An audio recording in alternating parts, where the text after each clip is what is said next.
Boys, we are back in business with the lifts. We deleted the last YouTube video by accident before I posted it, so that's why you guys didn't get one then, or haven't seen one for the last little bit, as well as they didn't want me recording with a tripod. They don't allow anyone to have tripods there, allegedly. So, because they also don't allow gym bags on the gym floor, so I have to go fetch I bring my straps with me to every lift, but I have to go back and I'm gonna try and use both seatbelts on the leg extension, because the seatbelt they have it's shit, it's built into the machine, so you kind of lift up a little bit more than you'd like. But other than that, I don't really use the gym pin. Everything is pretty, the adductor machine is a little heavy. I'm going higher reps on it right now, just so I can feel it out. I don't like the adductor machine. I'm not gonna lie, that's probably my least favorite machine here. Compared to my old gym. The old gym, it was a light fitness adductor machine, but it was light as hell, so I had to put fucking 3 plates on the gym pin, but I like that this one's a little heavier, but it's the pads don't fucking come and meet flush. It's it's off, and then the bumper little nubs hit each other, so it's your range of motion is cut off significantly. But if you just standardize the range of motion,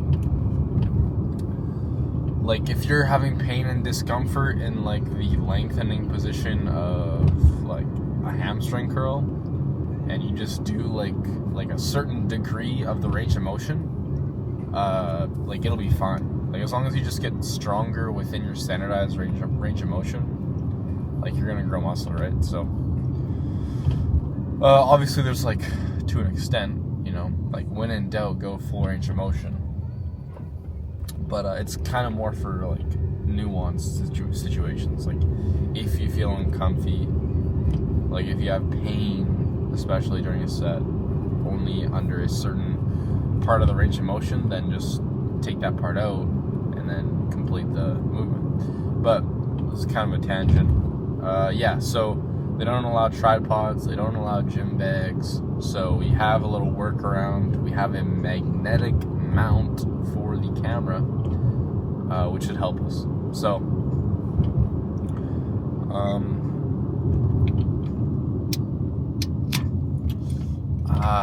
yeah, I'm prioritizing my lats. I really want to bring them up, so I'm doing a single arm wide lat pull down. You have this nice handle thing that I can hold on to and get really stable, so I'll do that, and then I'll rest a little bit, adequately enough, and then I'll hit my upper and mid lat with a tucked grip row. And I'm really liking this machine. The arm path is perfect. My elbow is dropping to my hip. It's not I'm coming up here. So I really like that movement. And then I'll go straight to the cables, and I'll hit unilateral cable raise, or cable lateral raise. And then I will go single arm tricep extension. So what you'll notice is a lot of single joint movements, right? Unilateral movements. All of them so far have been that. And this is what you kind of want to do. You want to structure your workout with your priorities, obviously, as well as just your single joint movements, the ones that are going to be the least taxing and the least fatiguing for later in your session.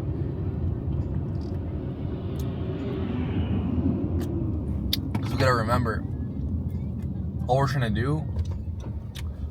do is manage fatigue, in the sense of you don't want to be feeling tired and down in your session. That's why we have the intro workout. That's how we got the intro workout. And then, yeah, just kind of structuring and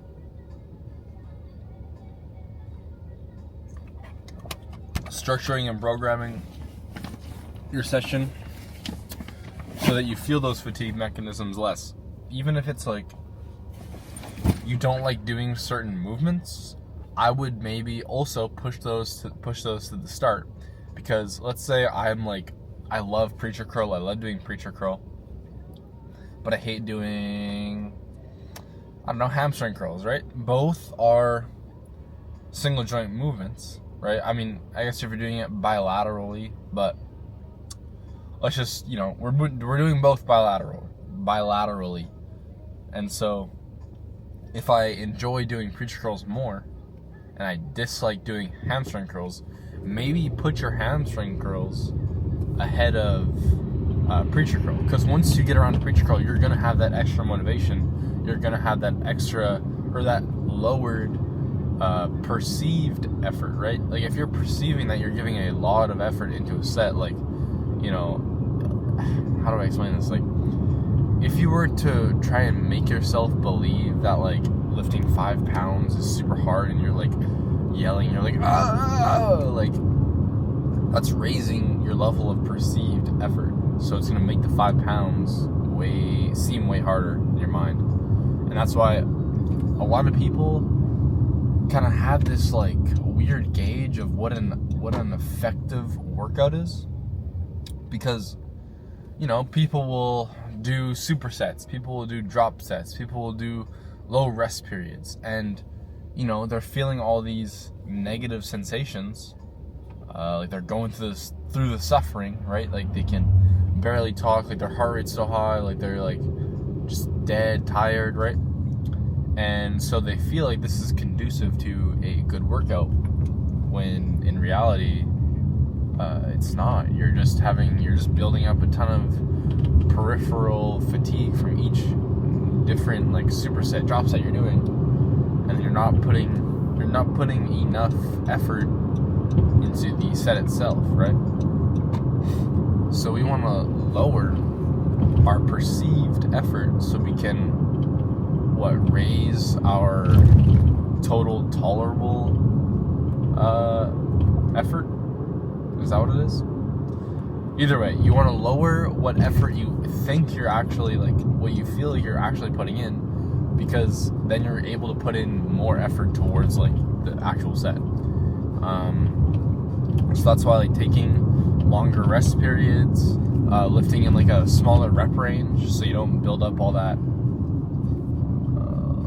all those, like, calcium ions or whatever. Buzzword. But, So yeah, we'll go. Yes, then straight to the cable lateral raise, tricep extension after both my lat movements, and then I'll go straight to the preacher, hit a preacher curl, then I'll hit a chest fly, and then I'll hit a shoulder press.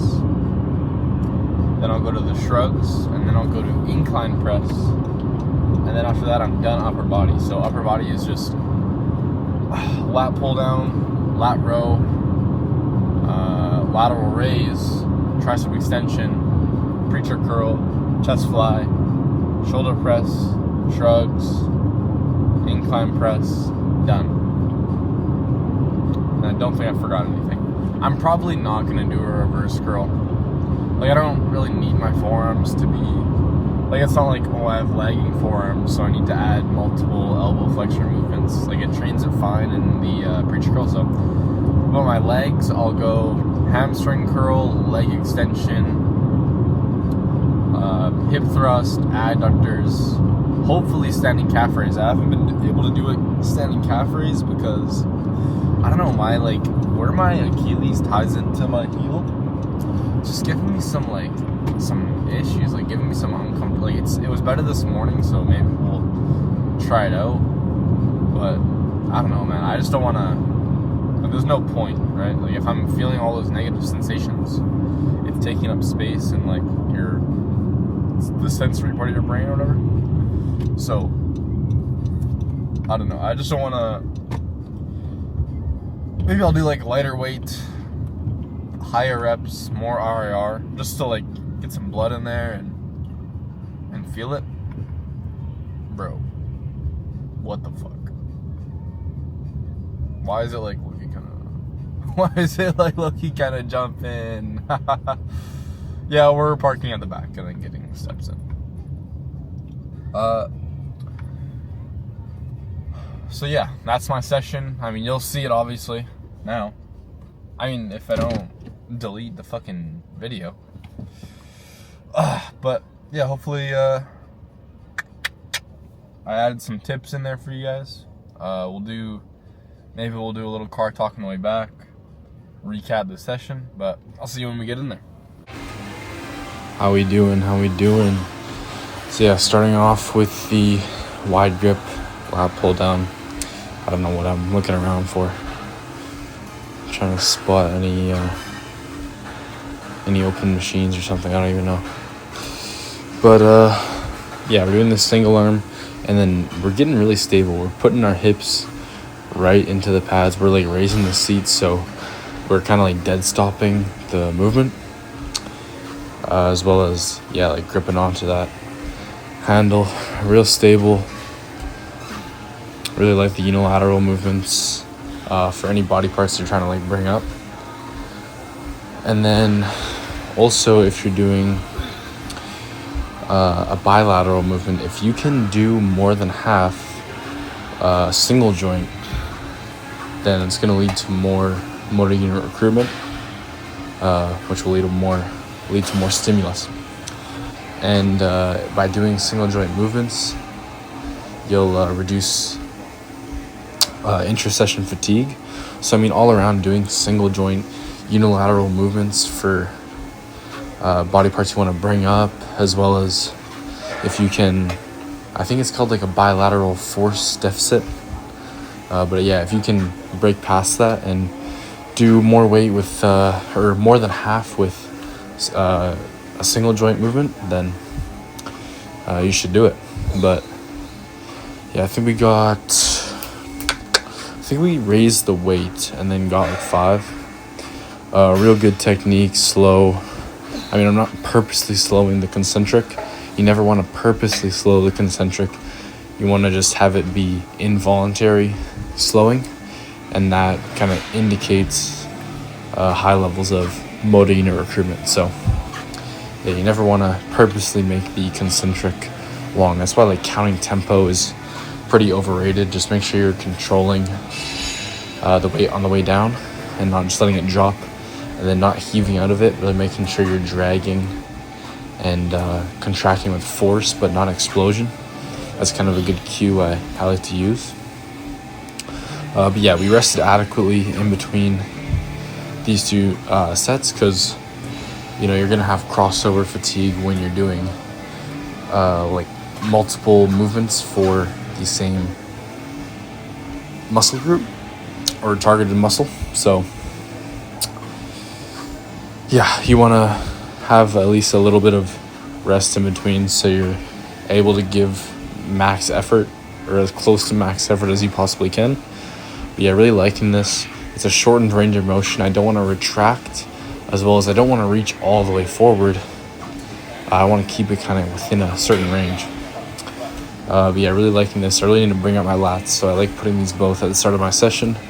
Just always fresh, and it's single joint, so really I don't feel fatigued too much until kind of like the end of upper body, where I'm doing like 2 presses pretty close, chest fly, like things like that. But I mean, even that's single joints. So yeah, like a lot of my movements are, crazy angle right here. You just get a close up of that mild discomfort training. But yeah, I think we got 4 reps with the same weight for the last like 3 sessions on that. And that's really what you want to see, like when you're maintaining the same technique, but that last rep is just getting easier and easier. Like maybe next session I get 5, but maybe the session after that I get 5. And when you're not jumping so much in weight and you're really being gifted these progressions, that's when you're really actually growing muscle. Because there's a few movements where I'm taking like 5-pound jumps, or even going like up 2 reps, and that kind of fast progression, you have to really analyze your sets and question like, hey, am I changing the task? Does this look like the same technique from 3 sessions ago? And if it is, then it's probably just neurological adaptations if these are new movements that you've added in. So for instance, like this, I went up a rep, I think, let's see, 1, 2, 3, 4, come on, 5, I think I put it down after this. Yeah, so that was 5, and I got 5 last session with the same weight, but my technique is getting better. I didn't do as much rounding. I want to make sure I'm just fully retracting, fully protracting, and don't want to have any like thoracic rounding on that movement. But 3 sessions go by, I go up 5 pounds. I mean, that's pretty good. But on the movements where you're going up multiple reps and it's just a new movement you've introduced, like this is a new gym, so I'm gonna have a lot of fast jumps with the same technique because I'm just learning the movement patterns. But over time, this is why you want to keep everything consistent for long periods of time. Like if you're not gonna be able to keep an exercise in your program for 3 months, then you're kind of just wasting your time. Like I was having thoughts of like, oh, maybe like I'll throw on a recline curl, but like, am I gonna do a recline curl every single full body session for the next 3 months? Probably not. So I'm just gonna stick with my 1 set of preacher curl and just try to progress it over time. Now see, this is what I was talking about when I want the handles to be a little more in. Like I feel like I'm reaching wide out, but I don't know, I'm definitely getting I'm definitely targeting the upper chest. So that was a good set of, I wrote down 4. Did I get the full lockout? No.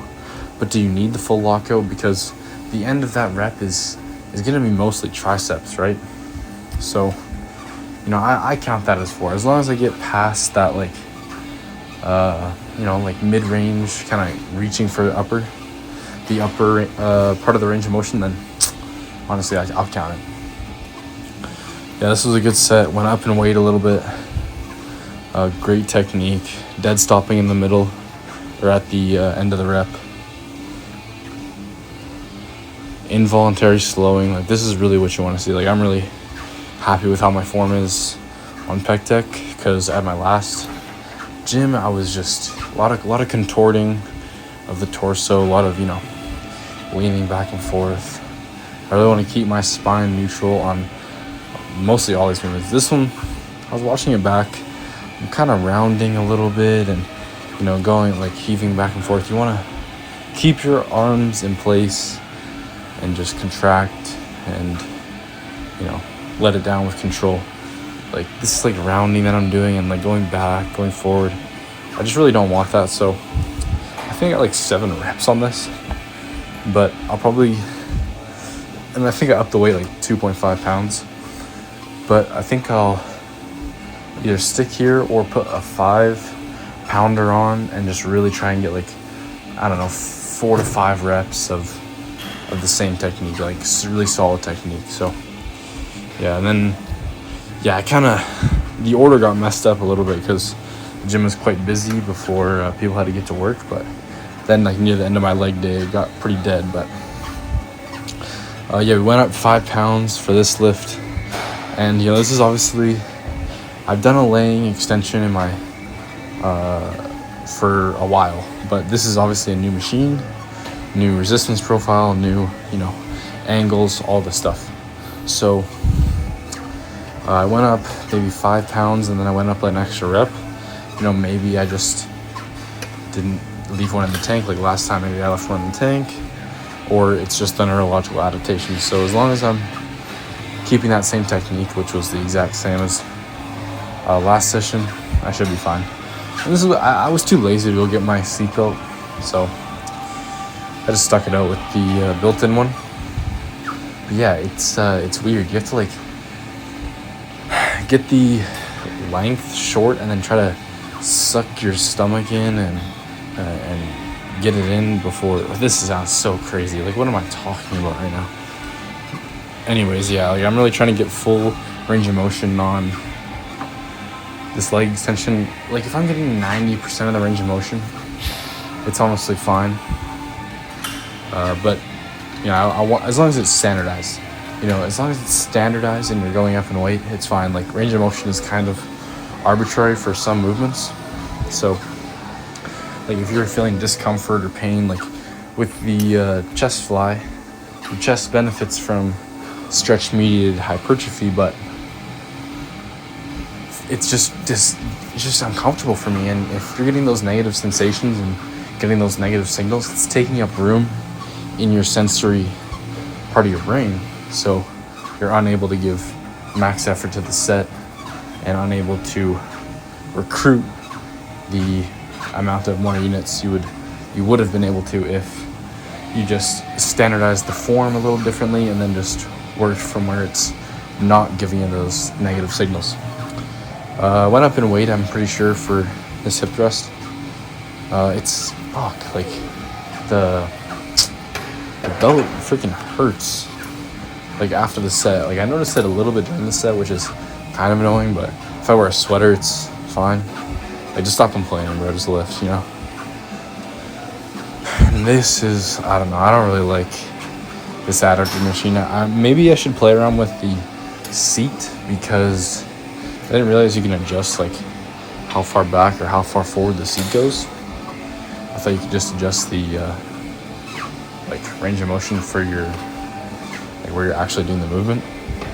You know, shout out Good Life, we didn't have that good of machines, but maybe I'll play around with that, sit a little farther back, because it's just like, see how it's like not coming flush? It's like breaking, it's like making the range of motion way shorter, and I want to get a full contraction.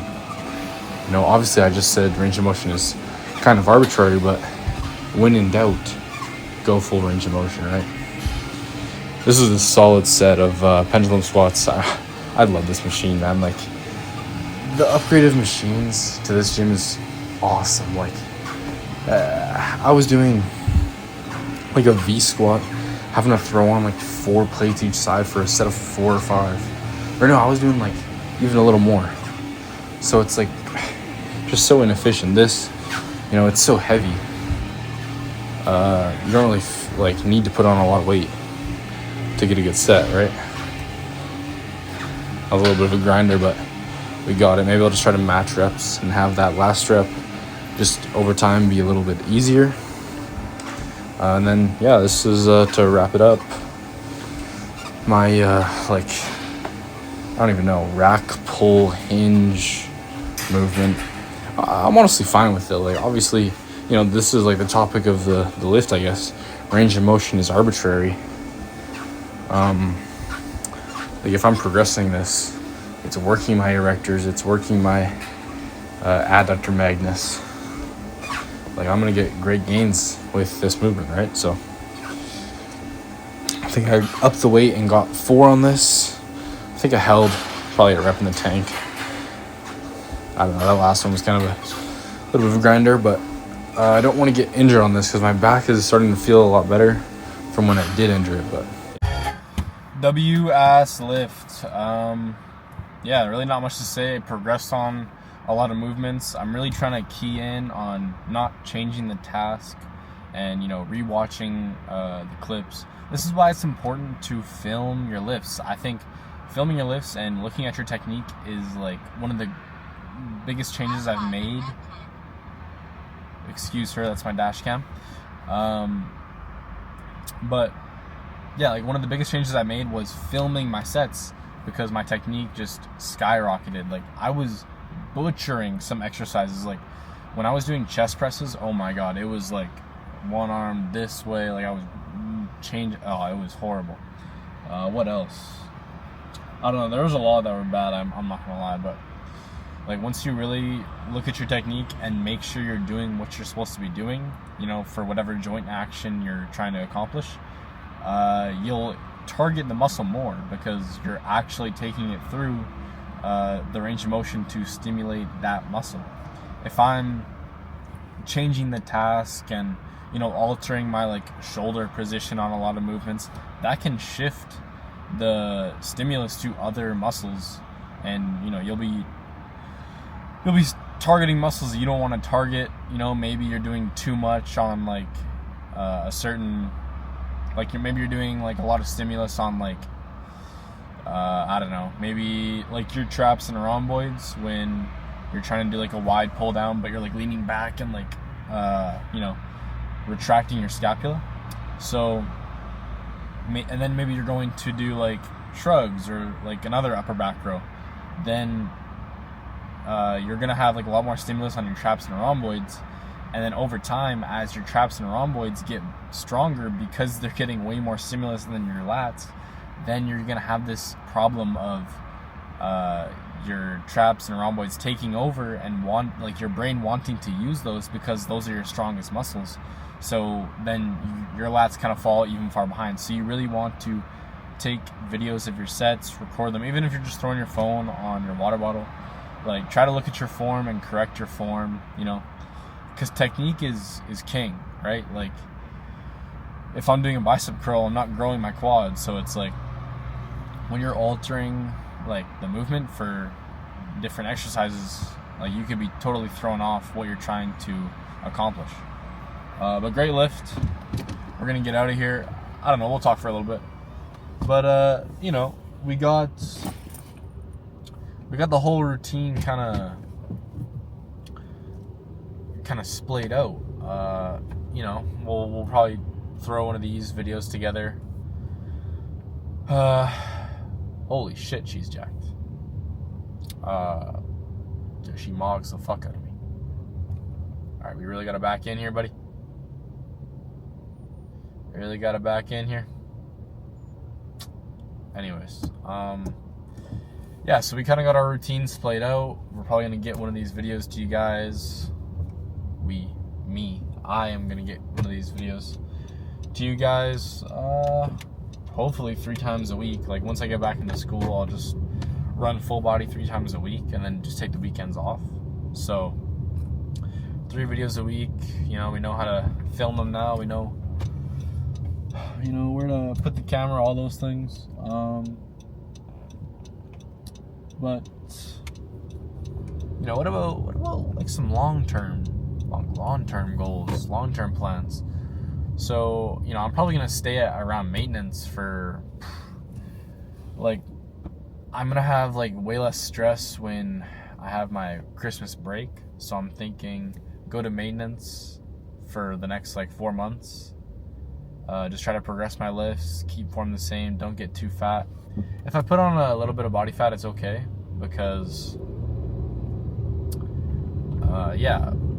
Christmas break, if I get a little too chunky, if I've been in a surplus, maybe, because your maintenance is always a moving target. You never know if you're actually hitting your maintenance calories. So we'll just try to aim in the ballpark and then just judge the scale weight, judge your rate of progress. Like, I don't want to be going up, like, I'd maybe want to go up like half a pound a week, maybe. Probably half a pound a week. That's probably solid for me. But yeah, don't want to get too fat, but if we do, it's okay, because during Christmas break we can maybe just do a little cut for like 4 weeks. Nothing too crazy, just shed off a little body fat. We can do it a little bit aggressively because of the lowered stress. We're on Christmas break, we're just working, chilling, that kind of thing.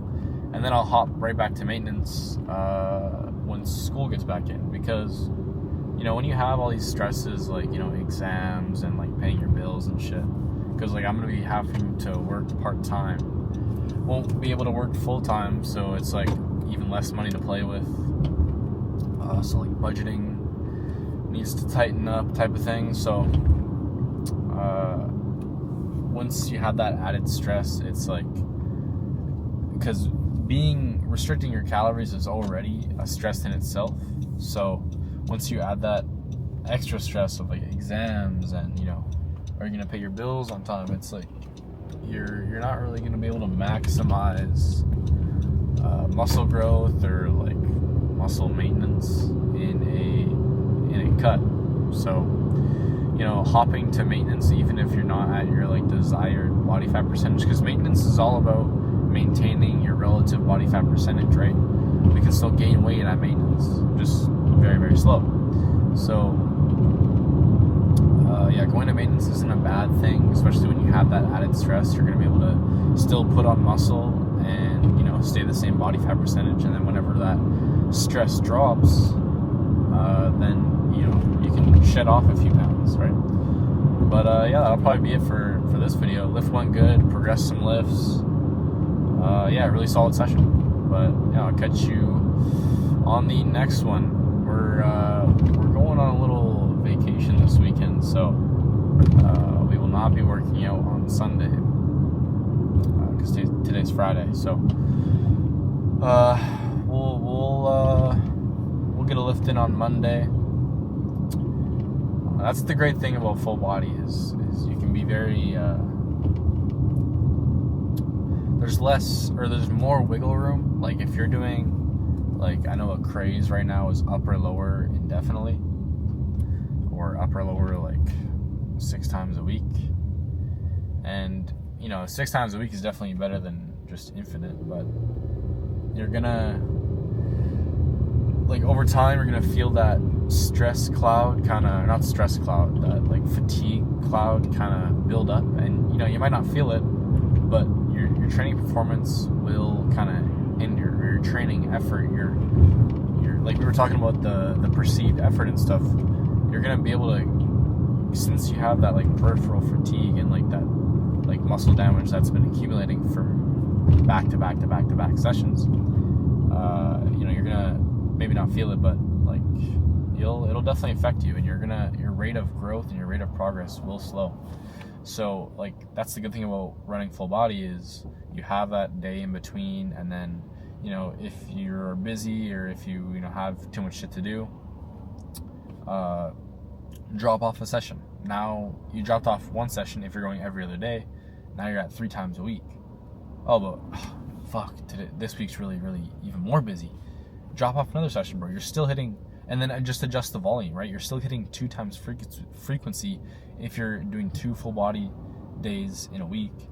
So you just adjust the frequency, or not the frequency, the volume.